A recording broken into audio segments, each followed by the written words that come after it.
आप देख रहे हैं बाजारों का हाल। फोकस करते हैं बजाज ऑटो पर। नाइजीरिया ने नॉन बैंकिंग जो इंस्टीट्यूट्स हैं उनको डॉलर बेचने से, डॉलर के अंदर ट्रेडिंग करने से रोक दिया है। वो डॉलर के लोन्स नहीं दे सकते, डॉलर में कारोबार नहीं कर सकते। नाइजीरिया बजाज ऑटो के लिए बड़ा मार्केट है। उनके टोटल एक्सपोर्ट का 30% नाइजीरिया को जाता है और ये टोटल रेवेन्यू का 12% होता है।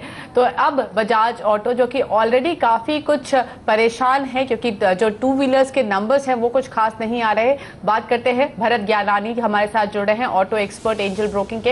हाय भरत, इस वक्त कितना बड़ा इश्यू मान रहे हैं आप ये नाइजीरिया में जो डेवलपमेंट्स हो रहे हैं उसको?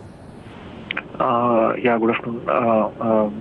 नाइजीरिया में जहाँ तक हमें इंफॉर्मेशन है कि नॉन बैंकिंग जो इंस्टीट्यूशंस हैं वहाँ पर उनको डॉलर अवेलेबिलिटी पर कर्टेलमेंट आया है गवर्नमेंट की तरफ से, बिकॉज उनका डॉलर का रिजर्व्स थोड़ा कम हो रहा है।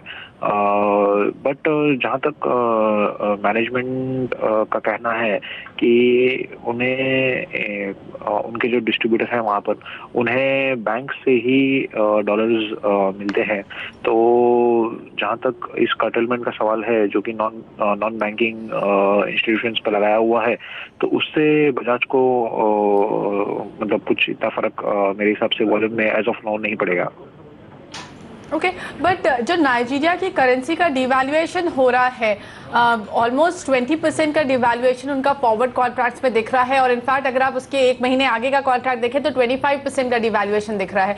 तो उसका किस तरीके का इम्पैक्ट पड़ सकता है? क्योंकि ऑब्वियसली देन ऑटो का मतलब बजाज ऑटो के लिए एक्सपोर्ट करना थोड़ा और महंगा हो जाएगा नाइजीरिया की करेंसी में।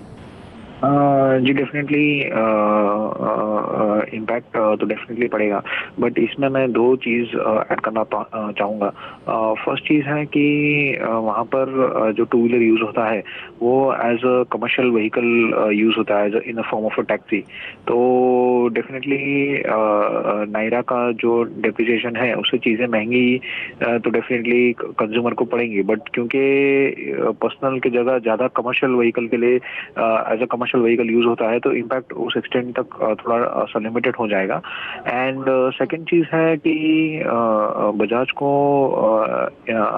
मतलब जो बाकी के एक्सपोर्ट्स हैं मतलब ओवरऑल एक्सपोर्ट्स हैं उनमें डॉलर टर्म्स में रियलाइजेशन उनका डेफिनेटली बढ़ता जा रहा है अगर हम लास्ट 2-3 क्वार्टर देखें, बिकॉज रुपया डॉलर के सामने कमजोर हो रहा है। तो डेफिनेटली वो बेनिफिट थोड़ा सा पास ऑन वो मार्केट्स में करेंगे एंड डेफिनेटली अपनी तरफ से भी कुछ प्राइस कट्स लेंगे जैसा कि उन्होंने लास्ट 2-3 क्वार्टर्स में भी किया है। Okay Bharat, thanks a lot हमारे लिए समय निकालने के लिए, ये सारी बातें हमें समझाने के लिए। लेकिन इसी के साथ सुमित आपसे भी इजाजत लेने का वक्त माफ कीजिएगा। बहुत बहुत धन्यवाद हमारे लिए समय निकालने के लिए। लेंगे यहाँ पर एक छोटा सा ब्रेक के बाद कमोडिटी बाजार की खबरें लेकर आएंगे।